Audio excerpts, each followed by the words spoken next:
दोस्तों नमस्कार। एक तो देश का बजट है और उस बजट से समानांतर इस देश की एक दूसरी इकोनॉमी है। एक ऐसी इकोनॉमी जिस पर इस देश के बजट की नहीं चलती है, यानी इस देश के भीतर जो टैक्स पेयर का पैसा है उससे हटकर एक समानांतर अर्थव्यवस्था इस देश में मुनाफा कमाने और बनाने के लिए चलती चली जाती है। हर कोई सोचता होगा बजट से भी बड़ी इकोनॉमी इस देश में अगर पैरेलल इकोनॉमी है और वो ब्लैक मनी नहीं है और सरकार ब्लैक मनी पर नकेल कसती है, तो ऐसे में इस देश के भीतर में जब रोजगार बच नहीं पा रहा है, मैन्युफैक्चरिंग सेक्टर में अभी भी काम धंधे मिलते नहीं है, जो कोर सेक्टर है वह भी मुनाफे में आता नहीं है, इस देश के भीतर में जो भी संसाधन सरकार के साथ जुड़े हैं उससे सरकार को लाभ होता नहीं है और सरकार अपने तौर पर कोई भी नौकरी अगर पैदा कर पाने की स्थिति में नहीं आ पा रही है, तो फिर इस देश की इकोनॉमी कॉरपोरेट और बिजनेस पर्संस और बिजनेस घरानों के आश्रय बढ़ती कैसे चली जाती है। यह सवाल हर जहन में होना चाहिए, क्योंकि इस देश के भीतर एक रकम तो बार बार आपने सुनी, 16 लाख करोड़ रुपए कॉरपोरेट के माफ कर दिए गए बीते 10 वर्षों में, और उसमें अगर प्राइवेट कमर्शियल बैंकों के आंकड़े भी जोड़ दीजिएगा और इस देश के कोऑपरेटिव बैंकों के भी आंकड़े जोड़ दीजिएगा तो यह 16 लाख करोड़ रुपए 25 लाख करोड़ रुपए में तब्दील हो जाएंगे। इस दौर में इस देश के तमाम मोनेटाइजेशन, प्राइवेटाइजेशन और डिसइन्वेस्टमेंट को भी जोड़ दीजिएगा तो यह 25 लाख करोड़ रुपए एक झटके में आगे बढ़कर तकरीबन 30 लाख करोड़ पार कर जाएंगे। और इन्हीं परिस्थितियों में कई सवाल आपके सामने होंगे, क्या वाकई इस देश के भीतर में हर बरस डायरेक्ट और इनडायरेक्ट टैक्स के जरिए कॉरपोरेट को 4 से 5 लाख करोड़ रुपए की माफी मिल जाती है? इस देश के भीतर में क्या सही में मुद्रा योजना के तहत 28 लाख करोड़ से ज्यादा की रकम इस देश के युवाओं को बांटी गई है? यह सवाल भी आएगा कि इस देश में छिटपुट लोन जो लेते हैं वह भी ना लौटा पाने की स्थिति में क्यों आ गए। यहां तक कि क्रेडिट कार्ड रखने वाले जो लोग हैं उनका आंकड़ा रिजर्व बैंक के जरिए जब जारी होता है तो पता चलता है कि जो डिफॉल्टर हैं उन डिफॉल्टर्स के हिस्से में तकरीबन 1,80,000 करोड़ रुपया डूब गया बैंकों का, और दूसरी तरफ जो ड्यूज पड़ा है यानी जो नहीं लौटा पा रहे हैं वो तकरीबन 2,70,000 करोड़ का है। यानी इस देश के भीतर की एक ऐसी इकोनॉमी जो समानांतर चलती चली जाती है और उस इकोनॉमी का कोई और छोर होता नहीं है, और वो पैसा कहां से आता है, कैसे डूब जाता है और उसका लाभ किसे मिलता है, ये पूरी की पूरी इकोनॉमी इस देश के सिस्टम के उस नेक्सस को उभारती है जिस नेक्सस के बारे में बताने की हिम्मत इस देश का गोदी मीडिया करता नहीं है। यानी जो मीडिया का काम है बताने का, निगरानी रखने का, सवालों को उठाने का और सवाल उठाकर उस हकीकत को रखने का कि देखिए यह स्थिति इस देश की इकोनॉमी की है, ठीक उसी तरीके से जैसे इस देश में असंगठित क्षेत्र से जुड़े हुए मजदूरों का कोई आंकड़ा 2015 के बाद सरकार ने रखा ही नहीं है। 2011 के बाद जब सेंसस सामने नहीं आया, यानी देश की जनसंख्या है कितनी, जब यह भी सामने नहीं आया, तो इस दौर में कॉरपोरेट की पूंजी किन रास्तों से बढ़ती चली जाती है, मैनिपुलेशन कैसे होता है, यह आपके सामने कैसे आएगा? क्योंकि जो काम मीडिया का है वो कर नहीं रहा है, और ऐसे में जो अलग अलग नियम कायदों के तहत संस्थानों को खड़ा किया गया, जिसमें हमने आईबीसी और एनसीएलटी का नाम लिया, इस देश के भीतर में कितनी कंपनियां हैं, तकरीबन 7.5 लाख कंपनियों की अर्जियां इनके पास पहुंची कि हम दिवालिया हो गए। उसमें बैंकों से लिया गया कर्ज लौटा पाने की स्थिति में नहीं है, और वो तादाद भी लाखों करोड़ों में है।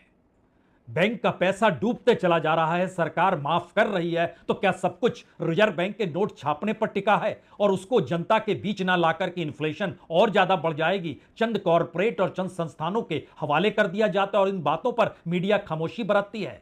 दरअसल आज ये पूरा सवाल इसलिए आपके सामने रख रहे हैं क्योंकि पहली बार राहुल गांधी ने उस नेक्सस को उभारने की कोशिश की, हरियाणा पहुंचे चुनाव रैली में, लेकिन जिस नेक्सस को वो सामने रख रहे थे उस नेक्सस ने कुछ ऐसे तथ्यों को सामने रख दिया जिसके बाद हमारी टीम भी लग गई कि दरअसल इसके पीछे की परिस्थितियों को लाना होगा।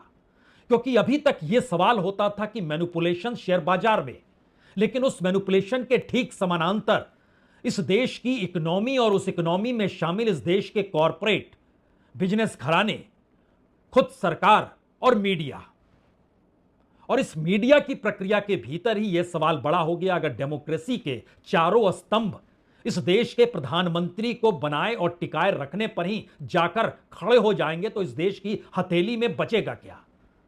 और शायद इसीलिए पहली बार यह सवाल राहुल गांधी ने खुले तौर पर कहने से चूके नहीं कि दरअसल देश के प्रधानमंत्री के तौर पर अगर नरेंद्र मोदी हैं तो इस नेक्सस को आप समझ जाइए। यह एक ऐसा नेक्सस है जिसमें लूट जो कर रहा है उसी के हाथ में मीडिया है।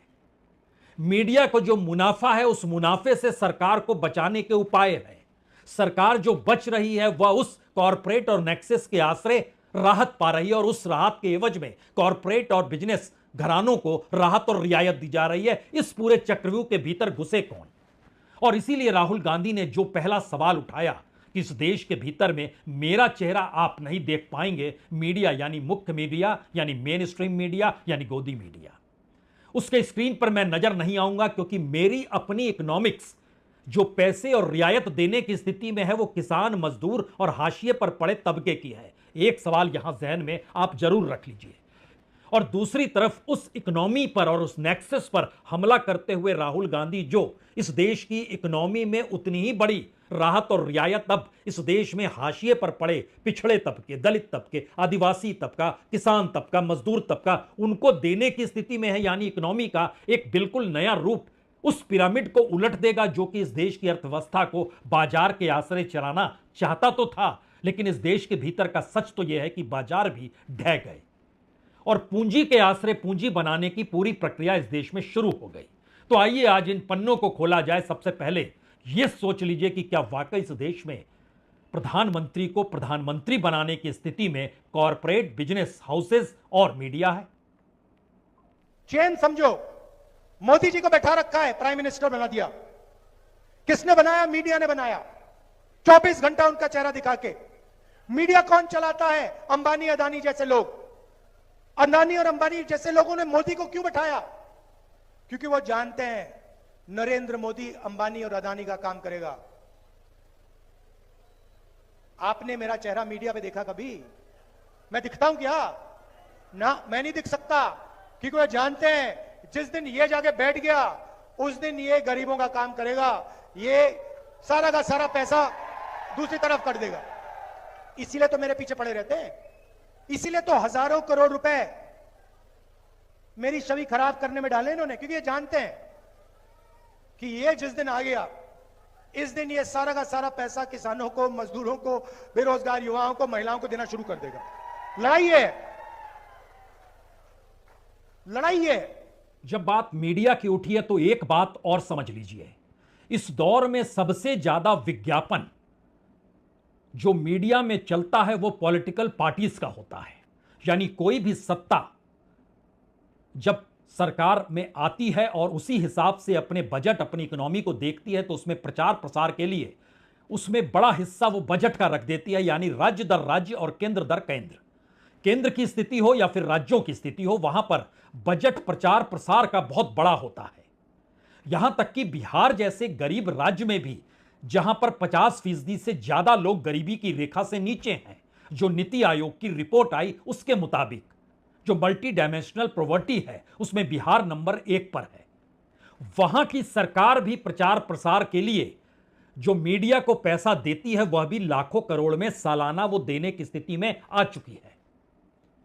सवाल यह है कि यह पैसा कहां से आता है और इस प्रचार प्रसार की जरूरत किसी भी सरकार को क्यों पड़ जाती है जो राजनीतिक तौर पर सक्रिय है, क्योंकि उसकी कोई अपनी इंडस्ट्री तो है नहीं जहां से प्रोडक्शन होता हो और उसकी कमाई होती हो। उसकी कमाई तो उसी जनता के जरिए होगी जिसके ऊपर टैक्स लदा हुआ है और पूरी टैक्स की फेरिस्त है। हम उस टैक्स की फेरिस्त को भी आपको बताएंगे वो कितनी बड़ी तादाद में है। लेकिन उससे पहले एक सवाल यह है कि इस देश के भीतर जो अलग अलग प्रोडक्ट्स हैं, जो सबसे कीमती प्रोडक्ट हैं, उसमें आप कह सकते हैं सोना है, गहना है, हीरा है, या फिर जो भी आपके जहन में आता है, जो ऐसे प्रोडक्ट जिसकी कीमत इस देश के भीतर में ज्यादा से ज्यादा 1 या 2% लोगों को खरीदने की हो, उसका भी प्रोडक्ट का प्रचार प्रसार आप विज्ञापनों के जरिए टेलीविजन स्क्रीन पर देखेंगे तो उनके भी पैसे के जरिए और उनका भी नेक्सस उस कॉर्पोरेट और सरकार के साथ कैसे चलता है, अब यह छुपा हुआ नहीं है, क्योंकि राजनीतिक तौर पर अब यह बातें खुलकर उठने लगी है। और इसी प्रक्रिया के भीतर जब सवाल राजनीतिक तौर पर एक तरफ बेरोजगारी और महंगाई का रहा और दूसरी तरफ नोटबंदी और जीएसटी का रहा।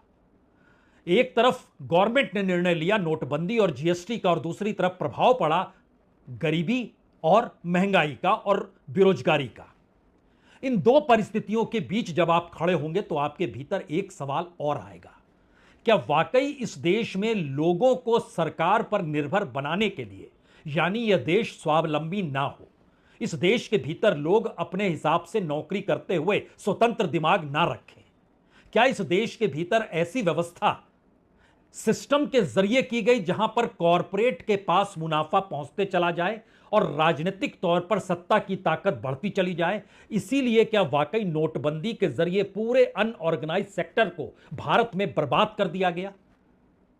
और इसका पहली मार जब जीएसटी के जरिए इस देश के व्यापारियों पर पड़ी तो दूसरी मार कोविड काल में अप्रवासी मजदूरों पर पड़ी। वो इतनी बड़ी तादाद में प्रवासी मजदूर जो थे वो परेशान होते चले गए और उनकी तादाद राज्य दर राज्य आंकी गई तो पता चला कि 12 करोड़ से ज्यादा प्रवासी मजदूरों के पास काम ही नहीं है। और यह भी जानकारी आई कि इस देश के भीतर में तकरीबन 3 करोड़ 60 लाख छोटे व्यापारी जो हैं वो ध्वस्त हो गए इस जीएसटी के चक्कर में। और उसका सबसे बुरा असर तो गुजरात के सूरत में ही पड़ता हुआ दिखाई दिया, जहां पर टेक्सटाइल इंडस्ट्री ध्वस्त हो गई, जहां पर डायमंड इंडस्ट्री ध्वस्त हो गई, वहां काम करने वाले लोगों के पास काम नहीं बचा। तो क्या यह एक ऐसी परिस्थिति के जरिए भारत की पूरे के पूरे सिस्टम को उस नेक्सस से चलाया जा रहा था जिस नेक्सस की आवाज राहुल गांधी अब यह कहकर उठाते हैं कि जरा समझ लीजिए बड़े सिस्टमेटिक तरीके से इस देश में रोजगार को खत्म किया गया जानबूझकर? नरेंद्र मोदी जी ने, हरियाणा की सरकार ने सिस्टमैटिकली इस देश का जो रोजगार का सिस्टम है उसको खत्म किया है। वो जो युवा अमेरिका गए हैं, छोटे से घर में 20-25 एक कमरे में रह रहे हैं, एक वहां पे था जिसको एक्सीडेंट हो गया, चल नहीं पा रहा है, उसकी मां मुझे कहती है राहुल जी मैं तो बेटे से मिलना चाहती हूं। मैं कहना नहीं चाहता था, कैसे मिलोगी, वो 10 साल के लिए वापस नहीं आ सकता। तो बच्चे चिल्ला रहे हैं, माताएं चिल्ला रही हैं, पूरा परिवार चिल्ला रहा है। क्यों? क्योंकि हरियाणा में रोजगार नहीं। नरेंद्र मोदी क्या करते हैं? काले कानून लाते हैं, जो है आपके पास, जो आप पूरे देश को देते हो, वो भी छीनने की कोशिश कर रहे हैं। तो क्या वाकई बहुत ही सिस्टमेटिक तरीके से इस देश के लोगों को सरकार ने अपनी नीतियों पर आश्रित कर दिया और यह कहा कि हम रहेंगे तो ही आपको राहत और रियायत मिलेगी? जबकि यह भी एक सच है कि इस देश के भीतर में रोजगार खत्म हो गए। पब्लिक सेक्टर के रोजगार जो चल रहे थे बीते 10 वर्षों में, उसमें भारी कमी आ गई, यानी बड़ी तादाद में उसमें भी कटौती कर ली गई। यहां तक कि सबसे बड़ी कटौती बैंकों को लेकर हो गई, जहां लोग रोजगार के लिए बड़ी तादाद में अप्लाई करते थे। अब इस पूरी प्रक्रिया का एक दूसरा हिस्सा उस नेक्सस की तरफ जाता है जहां पर सीधी एंट्री कॉर्पोरेट या बिजनेस संस्थानों की होती है। क्योंकि इस देश का बजट क्या है? लगभग 48 लाख करोड़ रुपए। उस 48 लाख करोड़ में से अगर ध्यान दीजिएगा तो लगभग 41-42 लाख करोड़ रुपया इस देश की जनता से ही वसूला जाता है। उसमें आप कह सकते हैं जीएसटी 10 लाख करोड़ से ज्यादा है, इनकम टैक्स 10 लाख करोड़ से ज्यादा है, कॉर्पोरेशन टैक्स 10 लाख करोड़ से ज्यादा है, अलग अलग सेस या अलग अलग जो डिविडेंड, प्रॉफिट, एनर्जी सेस लगाया गया, कम्युनिकेशन सेस लगाया गया, जो भी लगाया गया वह भी 5 लाख करोड़ है। और इस पूरी प्रक्रिया में जो भी आप जोड़ते चले जाएंगे, वो कस्टम होगा, वो इंफ्रास्ट्रक्चर से जुड़ा हुआ एक्साइज ड्यूटी हो, अलग अलग तरीके से जिस भी क्षेत्र में जोड़ेंगे, वो तमाम चीजें जब आपके सामने आएंगी तो लगभग 41 लाख करोड़ रुपया जनता से ही वसूला जाता है। तब यहां पर एक सवाल आता है कि इस देश के भीतर में उन कॉरपोरेट्स की भूमिका क्या है, जिनको सरकार राहत और रियायत के साथ हर चीज सौंप तो देती है, यह कह के कि प्राइवेटाइजेशन कर रहे हैं, क्योंकि सरकारी कामकाज बड़ा ढीला होता है, वहां लोग काम करते नहीं हैं, लेकिन प्राइवेट सेक्टर में काम होता है। तो इस देश के टॉप मोस्ट 20 कॉरपोरेट्स के भीतर काम करने वाले लोगों की संख्या कितनी है? क्या उन सभी को मिला दिया जाए तो वो रेलवे के कर्मचारियों से ज्यादा होगी? नहीं होगी। क्या उन सबको अगर मिला दिया जाए तो इस देश के भीतर में जो बेसिक इंफ्रास्ट्रक्चर है, वो रेलवे भी हो, वो एयरपोर्ट भी हो, वो बंदरगाह भी हो, हालांकि वह भी अब प्राइवेट सेक्टर में दे दिया गया, और जितने भी पब्लिक सेक्टर से जुड़े हुए संस्थानों में काम करने वालों की तादाद है, उन सभी की तुलना में बड़ी तादाद में मुनाफा और पैसा बीते 10 बरस में इन कॉरपोरेट्स का बढ़ा। इन कॉरपोरेट्स ने बड़े सिलसिलेवार तरीके से पहले यह विज्ञापन देते थे मीडिया को कि हमारे प्रोडक्ट का विज्ञापन कीजिए। अब अगर मीडिया को ही उन्होंने ले लिया तो अब वो फ्री ऑफ कॉस्ट हो गया विज्ञापन, यानी स्क्रीन पे रेंगता हुआ विज्ञापन जो अलग अलग कॉरपोरेट्स का होगा, चाहे वह जियो का आए, चाहे वो अडानी के नाम पर हो, किसी भी कंपनी का, जो भी आप सोच रहे हैं, लेकिन अगर उसने किसी भी मीडिया कंपनी में स्टेक्स ले लिए हैं या पूरी कंपनी को खरीद लिया है तो वहां तो वो उसके अपने घर की बात होगी। तो इस देश के मीडिया की भागीदारी उन कॉरपोरेट्स की मुनाफे की हिस्सेदारी के साथ जुड़ेगी या फिर जनता से वो सरोकार दिखाएगा। यह सवाल बार बार इसलिए उठा है क्योंकि इस दौर में यह लगते रहा कि शायद मोदी सरकार के लिए पूरा मीडिया काम करता है। जी नहीं, मोदी सरकार के लिए मीडिया काम नहीं करता है, वो अपने मालिकों के हितों को साधने के लिए काम करता है, और मालिक जो है उनका नेक्सस सरकार के साथ है। इसी बात को राहुल गांधी ने सिस्टमेटिक तरीके से आज जब रैली में रखा और इस बात को लेकर रखा कि इस देश के भीतर से जो युवा तबका है नौकरी की खोज में देश छोड़कर चला जाता है, उसका बच्चा रोता बिलखता रह जाता है। और इसको लेकर वो जब अमेरिका गए थे तो हरियाणा के चंद युवाओं से मुलाकात की, वो वीडियो भी अपना उन्होंने जारी किया, लेकिन आज उस शक्ल में दो बातें निकल कर आई। इस देश के भीतर में वो बच्चे जो माँ बाप को, अपने पिता को खासतौर से विदेश जाते हुए देखते और उनके ना लौट पाने 10-10 बरस तक बिना पिता के रहते हैं, और दूसरी तरफ उसी बच्चे की माँ जो सोचती है कि बेटा वहां पर है, किस तरीके से रह रहा होगा, उसके भीतर की जो कुलबुलाहट है, ये इमोशन हिंदुस्तान के सामाजिक परिस्थितियों के भीतर उस कॉरपोरेट के प्रॉफिट में समा गया जो कि राजनीति को मदद करता है। और राजनीति पॉलिटिकल भाषण देते हुए इस बात को बतलाती है कि हमने अमेरिका में देखा था कितने शानदार तरीके से हरियाणा के लोग वहां पर रह रहे थे। प्रधानमंत्री मोदी ने कल ही इसका जिक्र किया था कि मैं मिला एक हरियाणा से अमेरिका में भी। हमें लगता है वो सुनना चाहिए। और मैं हरियाणा के लोगों को एक बात तो जरूर बताऊंगा। कल जब मैं न्यूयॉर्क गया परसों, तो वहां स्वागत के लिए बहुत बड़ी मात्रा में भारतीय समुदाय था। लेकिन सबसे बड़ी बात वो थी कि वहां पर पूरा हरियाणा खड़ा कर दिया गया था।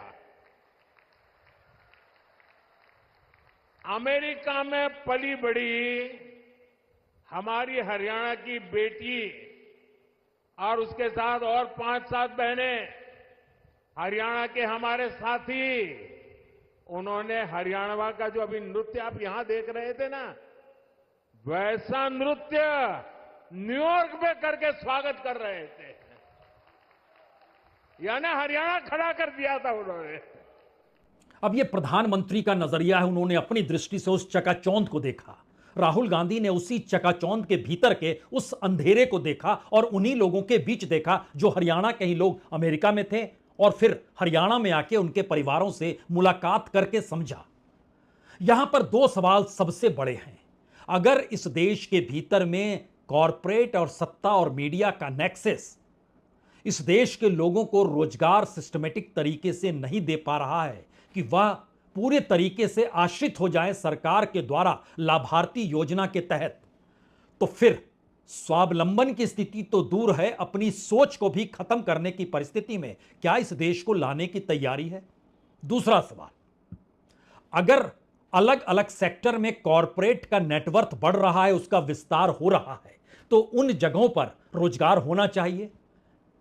लेकिन अगर नेटवर्थ भी बढ़ रहा है, उनका विस्तार भी हो रहा है और वो अपने नाम से उस प्रोडक्ट को बेच भी रहे हैं, तो फिर अगला सवाल यह होगा, क्या वाकई प्रोडक्ट बेचा और अपने नेटवर्थ को बढ़ाया तो जाता है, लेकिन वह प्रोडक्ट कहीं और बनता है? यह शायद पहली बार इस तरीके से राहुल गांधी ने बीते 48 घंटों में जम्मू कश्मीर से लेकर हरियाणा तक में जिन बातों को रखा, उसमें मैसेज बहुत साफ है कि दुनिया की बड़ी बड़ी कंपनियों के साथ इस देश की कंपनियों की भागीदारी है। और उन कंपनियों की काम सिर्फ इतना बचता है कि जो प्रोडक्ट वो बेचें या बनाएं उस पे मोहर यहां की कंपनियों का लग जाए। हमारी टीम ने इस पे काम किया कि चाइना से जो भी प्रोडक्ट भारत में आता है, यानी चाइना निर्यात करता है या भारत आयात करता है, और खास तौर से कम्युनिकेशन के क्षेत्र में, टेक्नोलॉजी के क्षेत्र में, उसमें भारत की तकरीबन 116 कंपनियों का जुड़ाव है। राहुल गांधी तो एक कदम और आगे निकल के बता रहे हैं कि दरअसल डिफेंस के क्षेत्र में अगर अडानी पहुंचे हैं तो ऐसा नहीं है उन्होंने कोई इंडस्ट्री खोल ली है यहां पर जिससे वो ड्रोन बनाते हैं या हथियार बनाते हैं। वो हथियार और ड्रोन भी इजराइल बनाता है या दूसरा देश बनाता है, उसको उसके लाभ दे दिया जाता है और उसकी एवज में अपनी मोहर लगाकर मेक इन इंडिया का नारे को बड़ा किया जाता है। क्या ऐसी स्थिति इस देश के भीतर आ चुकी है? और इस नेक्सस का कच्चा चिट्ठा जब खोला जा रहा है तो इस देश का मीडिया खामोश क्यों है? यह सवाल जरूर आएगा, लेकिन उससे पहले क्या वाकई ऐसी स्थिति इस देश के भीतर है? जो हमारी टीम ने पता लगाया उसमें बहुत साफ तौर पर था कि इस तरीके से कोई इंडस्ट्री भारत के भीतर उन नए क्षेत्रों में अभी भी भारत के कॉर्पोरेट्स ने नहीं खोली है, बावजूद इसके वो अपने प्रोडक्ट को मार्केट में लेकर आ रहे हैं। तो यह बात साबित होती है कि दरअसल ये पूरी प्रक्रिया के भीतर जो बात कही जा रही है कि बाहर से माल बनेगा, उनको प्रोडक्शन कॉस्ट और कुछ प्रॉफिट दे दिया जाएगा, उस पर यहां की कंपनी मोहर लगा देगी और उसको फिर देसी प्रोडक्ट मानकर देश के भीतर और देश से बाहर भी बेचने की प्रक्रिया में वही कंपनी आ जाएगी और उसके जरिए नेटवर्क वो दिखाएगी। उस नेटवर्क के जरिए शेयर बाजार में उसका मैनिपुलेशन शुरू हो जाएगा, बैंकों के जरिए उसको लोन मिलने लगेगा और यह पूरा गुब्बारा धीरे धीरे एक फेक तरीके से बढ़ता चला जाएगा और लगेगा कि देश की इकोनॉमी चकाचौंध में समा गई और देश के भीतर प्रति व्यक्ति आय कम हो रही है, कॉर्पोरेट का नेटवर्क बढ़ रहा है। यह परिस्थिति के भीतर इसे सुनना चाहिए। व्यापारियों को, स्मॉल मीडियम साइज बिजनेसेस की हत्या करनी है, खत्म करना है। क्यों? क्योंकि 10-15 लोग चाइना का माल हिंदुस्तान में बेचना चाहते हैं, बनाना नहीं चाहते। जो आप काम करते हो, जो छोटे बिजनेस वाले करते हैं, हाथ से बनाते हैं, वो नहीं करना चाहते। जो हिंदुस्तान में बनाता है उसको खत्म करना चाहते हैं और चाइना का माल हिंदुस्तान में बेचना चाहते हैं। लिस्ट निकालिए कंपनियों की, चाइनीज कंपनियों की लिस्ट निकालिए और देखिए उनका हिंदुस्तान में पार्टनर कौन है। चाइना के युवा को फायदा मिल रहा है, चाइना की सरकार को फायदा मिल रहा है, अरबपतियों को यहां फायदा मिल रहा है, नरेंद्र मोदी जी की मार्केटिंग हो रही है। तो क्या यह देश की त्रासदी है?